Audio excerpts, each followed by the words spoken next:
الله يا الله عبدك يلبي نداك الله يا الله ما خاب من ناداك الله يا السلام علیکم ورحمۃ اللہ وبرکاتہ۔ کیسے ہیں آپ سب لوگ؟ آئی ہوپ کہ آپ سب خیر و عافیت سے ہوں گے، اور اللہ سے دعا ہے کہ اللہ بلیس آل آف یو۔ ہم نے شروع کر رکھی ہے سورۃ الاعلیٰ۔ ہم نے اس کی پہلی 5 آیات کی تفسیر کی۔ اب آج ہم آگے کریں گے ترجمہ بھی اور تفسیر بھی۔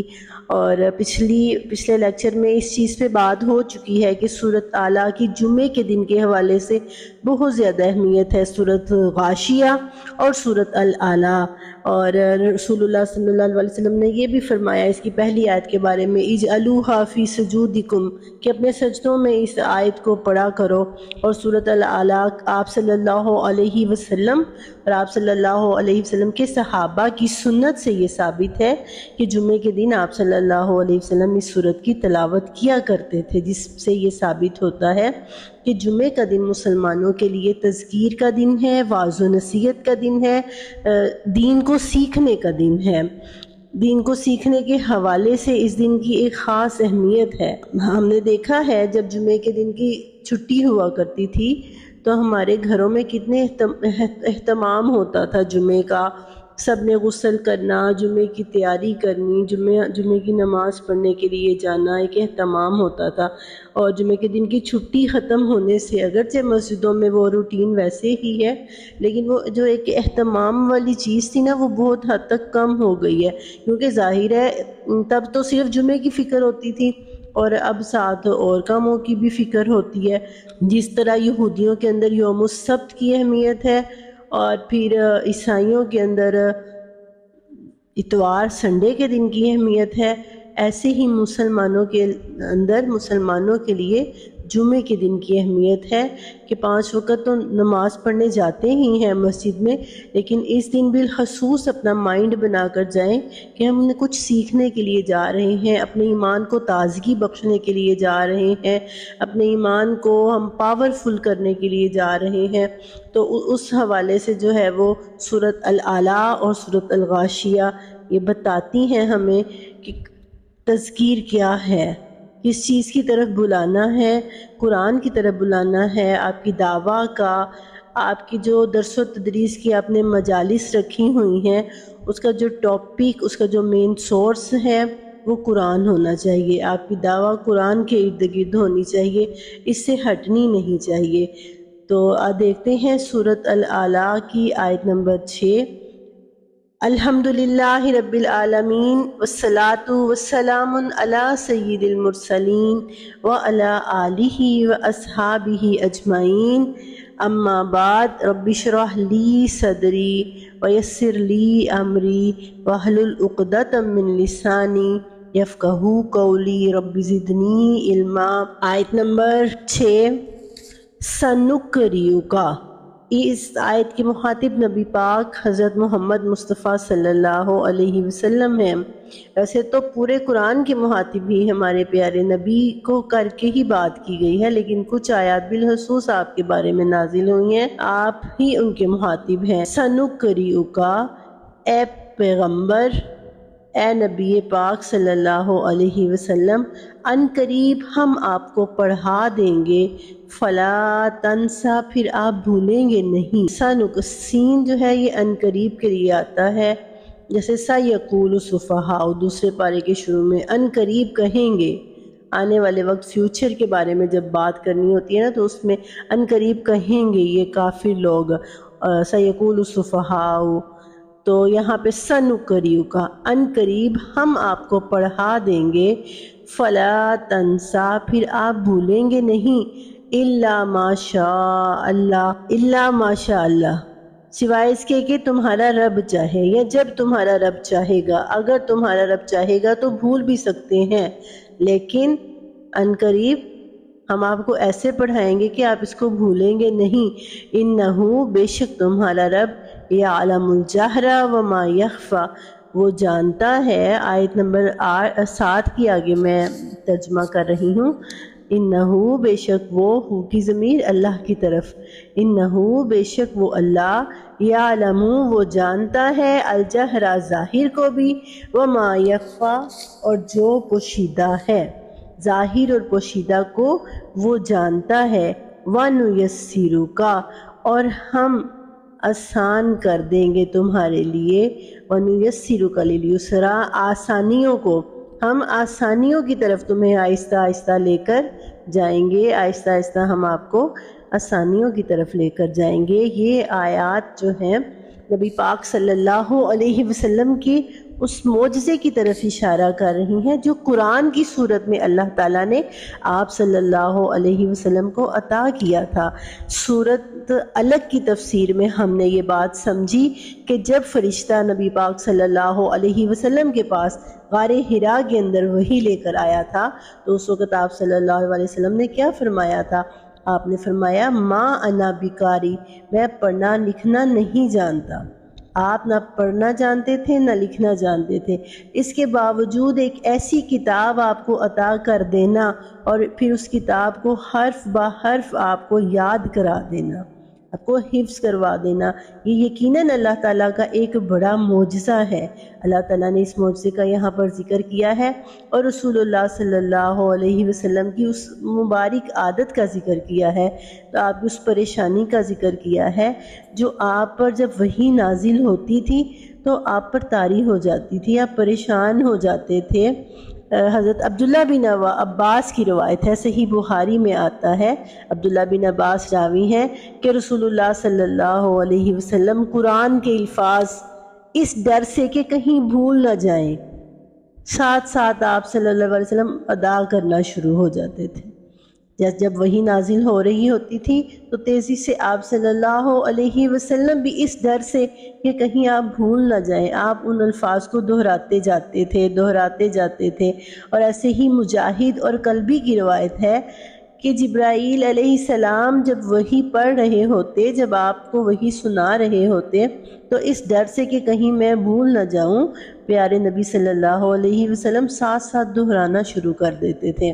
تو اللہ تعالیٰ نے اس چیز سے منع کیا، اللہ نے کہا کہ سَنُقْرِئُکَ، اے نبی ان قریب ہم آپ کو یاد کروا دیں گے، آپ غور سے، آپ توجہ سے سنیں، آپ سماعت کریں، حوصلے اور تسلی کے ساتھ آپ سنیں، فَلَا تَنْسَا، ہم آپ کو ایسے یاد کروائیں گے کہ آپ، مجاہد اور کلبی سے روایت ہے کہ حضرت جبرائیل علیہ السلام جب وحی کے الفاظ پڑھ رہے ہوتے تو آپ صلی اللہ علیہ وسلم بھی تیز تیز دہرانے شروع کر دیتے، تو اللہ تعالیٰ نے آپ صلی اللہ علیہ وسلم کو اس چیز سے منع فرمایا، صلی اللہ علیہ وسلم ایسا نہیں کریں۔ یہ تیسرا مقام ہے، یہ جو سورۃ الاعلیٰ ہے نا، یہ تیسرا مقام ہے جہاں پہ آپ صلی اللہ علیہ وسلم کو وحی کے بارے میں ہدایات دی گئی ہیں۔ اس سے پہلے سورۃ طٰہٰ آیت نمبر 114 میں اللہ تعالیٰ نے فرمایا فَتَعَالَى الْمَلِكُ الْحَقُّ وَلَا تَعْجَلْ بِالْقُرْآنِ مِن قَبْلَ أَن يُقْضَىٰ إِلَيْكَ وَحْيُهُ، اور آگے اللہ تعالیٰ نے فرمایا وَقُلْ رَبِّ زِدْنِی عِلْمًا، کہ اللہ تعالیٰ بلند ہے، مالک الحق ہے، اور آپ قرآن، جب تک قرآن کی وحی ختم نہیں ہو جاتی، وحی کے الفاظ ختم نہیں ہو جاتے، آپ نے ان کو دہرانا نہیں ہے، آپ نے اللہ سے دعا کرتے رہنا ہے کہ ربی زدنی علما، اے اللہ میرے علم میں اضافہ فرما۔ اور سورۃ قیامہ کی آیات وَلَا تُحَرِّكْ بِهِ لِسَانَكَ لِتَعْجَلَ بِهِ إِنَّ عَلَيْنَا جَمْعَهُ وَقُرْآنَهُ، تو یہ جو آیات ہیں یہ بھی اسی بارے میں ہیں کہ وحی جب نازل ہو تو اس وقت آپ صلی اللہ علیہ وسلم نے کیا کرنا ہے، ہمارے ذمہ ہے قرآن کو بیان کرنا، اس کو جمع کرنا، ہم آپ کو یاد کروا دیں گے۔ یہ تیسرا مقام تھا۔ اور یہ جو اگلی آیت ہے، اگلی آیت جس میں فرمایا گیا سَنُقْرِئُكَ فَلَا تَنْسَىٰ إِلَّا مَا شَاءَ اللَّهُ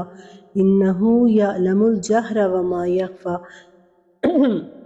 سَنُقْرِئُكَ ان قریب ہم آپ کو یاد کرا دیں گے، فَلَا تَنْسَىٰ پھر آپ بھولیں گے نہیں، إِلَّا مَا شَاءَ اللَّهُ، اللہ یہ کہ اللہ چاہے، یعنی اگر اللہ چاہے تو وہ اس میں سے آپ کو بھلا بھی سکتا ہے۔ اس کا مطلب یہ ہے کہ یہ اللہ کا فضل ہے، اللہ کا فضل ہے، اللہ نے چاہا ہے تو آپ کو یہ قرآن یاد ہو رہا ہے، یہ قرآن حرف بہ حرف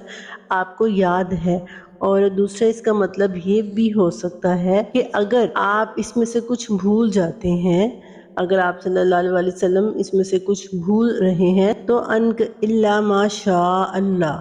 اگر اللہ یعنی یہ اللہ کا فضل ہے، اللہ کی خواہش ہے، اللہ کی مرضی ہے کہ اس نے آپ کو یہ قرآن پورے کا پورا یاد کروا دیا ہے۔ انہ یعلم الجہر وما یخفی،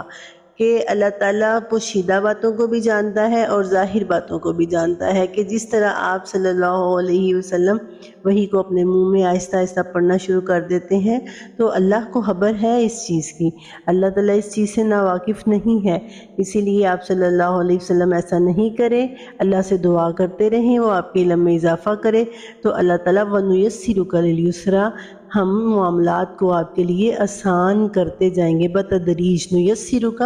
بتدریج معاملات آپ کے لیے آسان ہوتے جائیں گے، آہستہ آہستہ آپ کی دعوت پر لوگ تیزی سے لبیک کہنا شروع کر دیں گے، اللہ تعالیٰ اس طرح سے آپ کی زبان میں تاثیر پیدا کرے گا کہ لوگ آپ کی طرف کھینچتے چلے آئیں گے۔ اور یہ جو کہا کہ فَلَا تَنْسَىٰ، آپ بھولیں گے نہیں الا یہ کہ اللہ تعالیٰ چاہے، یعنی اگر اللہ چاہے، اس میں ناسخ اور منسوخ، بہت سے مفسرین یہ بھی کہتے ہیں کہ اس میں ناسخ اور منسوخ والی بات بھی آ جاتی ہے، اس کی طرف بھی اشارہ ہے کہ کچھ آیات جو ہیں جو منسوخ کر دی گئی تھی قرآن پاک کے اندر سے، ایک دو آیات، سورۃ بقرہ کی ایک آیت ہے، اور یہ جو آیات منسوخ کی گئی ہیں تو یہ اللہ کی مرضی تھی، اللہ کی رضا تھی، اور اس کا مطلب یہ بھی ہے کہ اگر کبھی آپ بھول جائیں، جیسے صحیح بخاری میں آتا ہے کہ ایک دفعہ نماز فجر میں رسول اللہ صلی اللہ علیہ وسلم کسی سورت کی تلاوت کر رہے تھے اور آپ ایک آیت آپ بھول گئے، تو جب آپ نماز سے فارغ ہوئے تو حضرت ابی بن کعب نے آپ کو یاد دلایا کہ اللہ کے رسول، آپ نے کیا یہ آیت ناسخ یا منسوخ ہو گئی ہے، آپ نے یہ آیت نہیں پڑھی؟ تو آپ صلی اللہ علیہ وسلم نے فرمایا نہیں، ایسا نہیں ہے، میں بھول گیا تھا۔ تو یعنی کسی وقت آپ بھول بھی سکتے ہیں، تو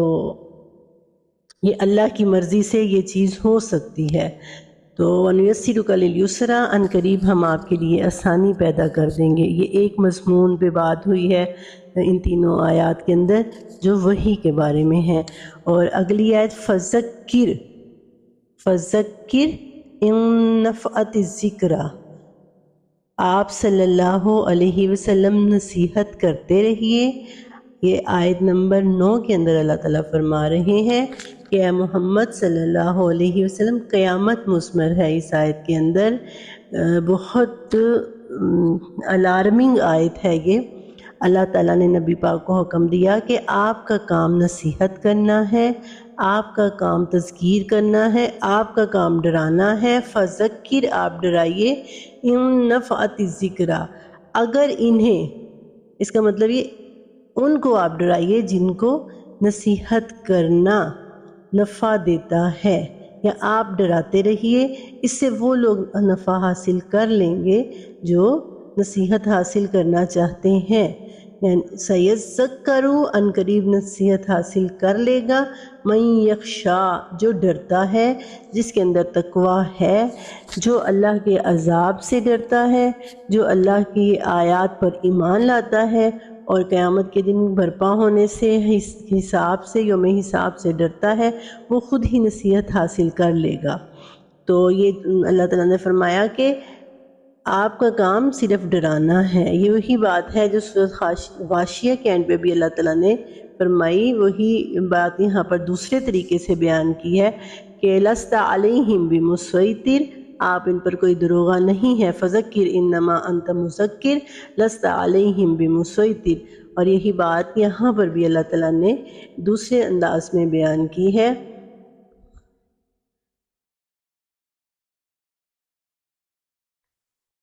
دوسرے انداز میں یہاں پر بیان ہوئی ہے، فذکر ان نفعت الذکریٰ سیذکر من یخشیٰ، ان قریب متقی لوگ نصیحت حاصل کر لیں گے۔ وَيَتَجَنَّبُهَا الْأَشْقَىٰ،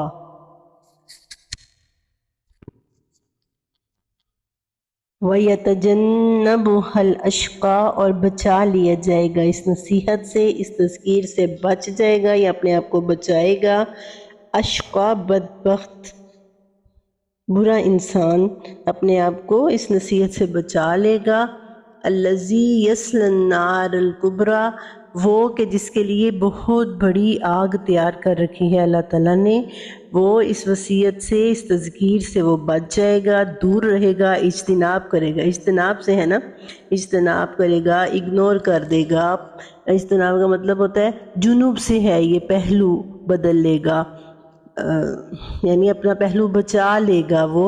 اس نصیحت سے، وہ بدبخت ترین شخص ہوگا الذی یصلی النار الکبریٰ، جس کے لیے بہت بڑی آگ تیار ہے۔ 69 ٹائم جو ہے وہ جہنم کی آگ کو، دنیا کی آگ سے زیادہ پاورفل آگ، 69% زیادہ، دنیا کی آگ اس کا 70واں حصہ ہے، اس کو نار الکبریٰ کہا گیا۔ ثم لا یموت فیہا ولا یحییٰ، پھر نہ ہی اس میں موت آئے گی اور نہ ہی وہ زندہ رہ سکے گا، یعنی موت اور زندگی کے درمیان وہ ہوگا۔ اس کے مفہوم میں وہ حدیث بھی آتی ہے جس میں نبی صلی اللہ علیہ وسلم نے فرمایا کہ قیامت کے روز جب جہنمی جہنم میں ہوں گے اور اہل جنت جنت میں ہوں گے تو ان کو آواز لگائی جائے گی، ان کو ایک کھلے میدان میں بلایا جائے گا،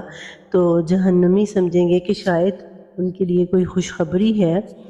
شاید ان کے عذاب کی تخفیف کا کوئی پہلو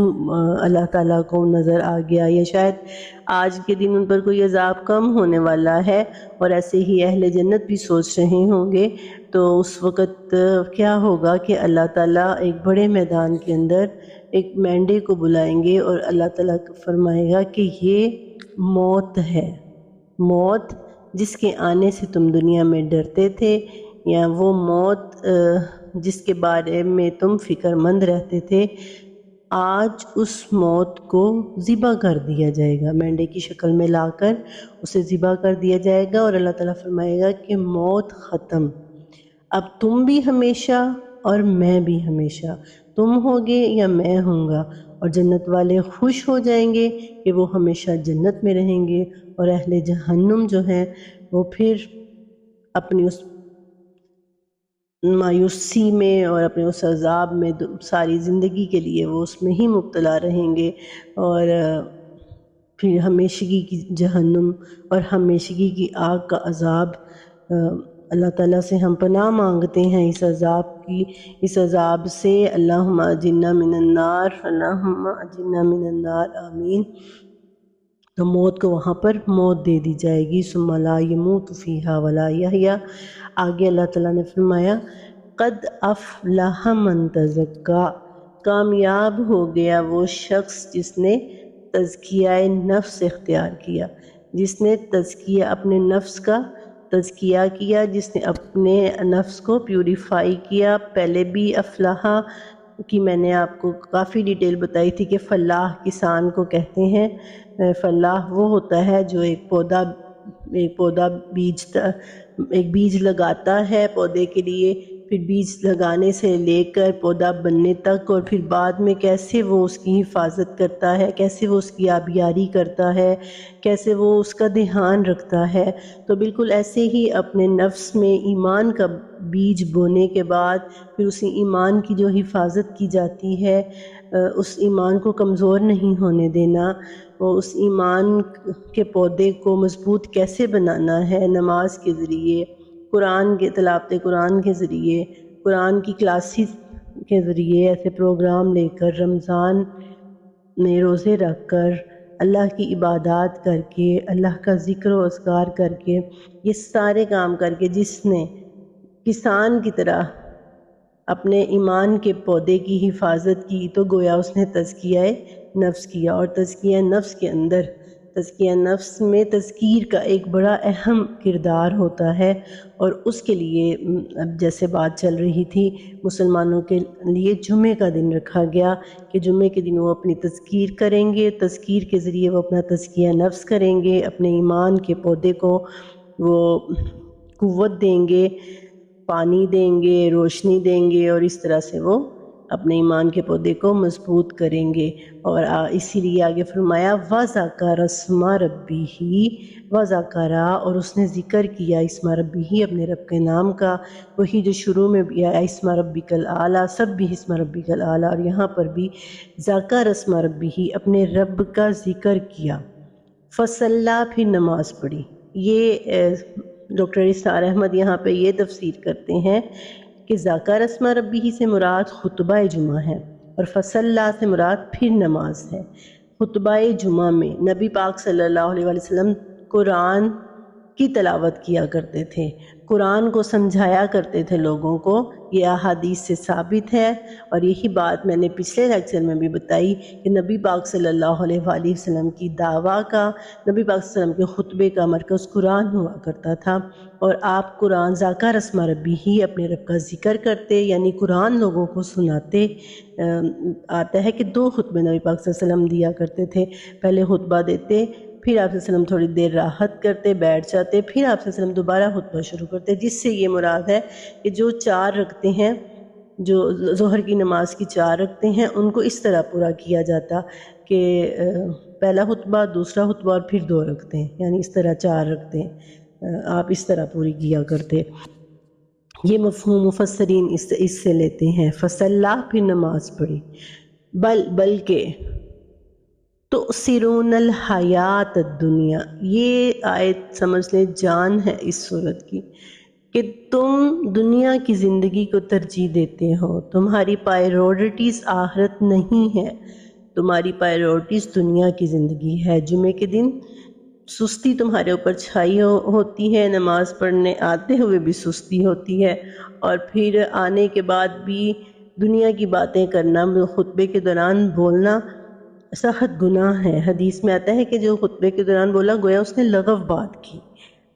مطلب کوئی ضرورت کی بات بھی کی ہے تو اس نے لغو بات کی۔ جس نے چپ کروایا،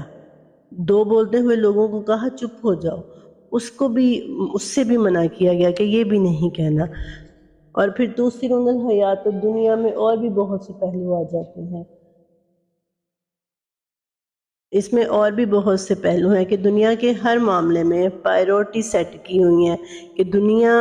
کو ترجیح دینی ہے، آخرت کو ترجیح نہیں دینی۔ والآخرۃ خیر وابقیٰ، جبکہ آخرت بہتر اور بہت باقی رہنے والی۔ ہفتے کے دنوں میں سے ہر ایک دن مسلمانوں کو جو بات یاد دلائی جا رہی ہے وہ کیا ہے؟ بل تؤثرون الحیات الدنیا، تم تو دنیا کی زندگی کو ترجیح دیتے ہو۔ والآخرۃ خیر وابقیٰ، جبکہ آخرت بہتر ہے اور باقی رہنے والی ہے۔ یعنی دنیا کی زندگی تم نے اپنی پائیورٹی بنا لی ہوئی ہے، تمہارے کاموں کا مقصد، تمہارے اٹھنے بیٹھنے کا تمہارا لائف پرپس جو ہے، زندگی کا جو گول ہے وہ آج آگے صرف دنیا کی زندگی ہی ہے۔ یہاں پر ہم نے کامیاب ہونا ہے، یہاں پر ہم کوئی مقام حاصل کر لیں، ٹھیک ہے وہ اپنی جگہ پر ہے، لیکن یہ تو اللہ تعالیٰ نے فرمایا کہ ختم ہو جانے والی دنیا ہے۔ اس دنیا میں بظاہر تم کتنا ہی کامیاب کیوں نہ ہو جاؤ، لیکن والآخرۃ خیر وابقیٰ، بہتر اور باقی رہنے والی، خیر اور ابقیٰ، بہتر اور باقی رہنے والی تو آخرت ہے جو کبھی ختم نہیں ہوئی۔ اس کی کامیابی کے لیے تم کیا کر رہے ہو؟ کیا دن میں کبھی یہ سوچا ہے کہ یہ جو کام میں کر رہا ہوں اس سے میری آخرت تو نہیں خراب ہو رہی؟ کیا اللہ تو نہیں ناراض ہو جائے گا؟ کیا میں اپنے آپ کو جہنم کی طرف تو نہیں لے کے جا رہا؟ ہر موقع پر، ہر کام کرتے ہوئے لا یعنی گفتگو سے، لا یعنی کاموں سے، ٹائم ویسٹ کرنے سے بچنے کا کیوں کہا جاتا ہے؟ اسی وجہ سے کہا جاتا ہے کہ تم نے اپنی آخرت بہتر کرنی ہے جو بہتر ہے اور باقی رہنے والی ہے۔ یہ ایسا ٹاپک ہے کہ اس پہ گھنٹوں بات ہو سکتی ہے، الگ سے ہم اس پر بل تؤثرون الحیات الدنیا والآخرۃ خیر وابقیٰ انشاءاللہ العزیز الگ سے ہم ان دونوں آیات پر بات کریں گے، احادیث اور آیات کو لے کر کہ اللہ تعالیٰ نے دنیا کی کیا حقیقت بتائی ہے اور دنیا کے لیے کس حد تک ایفرٹ کرنی چاہیے۔ اور آگے فرمایا ان ھذا لفی الصحف الاولیٰ، یہی باتیں آخرت کی بقا کی اور دنیا کی بے ثباتی کی، یہ ذکر پہلے صحیفوں میں بھی ہو چکا ہے۔ ابراہیم اور موسیٰ کے صحیفے میں، ان سارے صحیفوں میں ان باتوں کا ذکر ہو چکا ہے کہ دنیا بہتر ہے، دنیا ختم ہونے والی ہے اور آخرت باقی اور ہمیشہ رہنے والی ہے۔ اللہ سے دعا ہے کہ وہ ہمیں عمل کرنے کی توفیق عطا فرمائے۔ آمین۔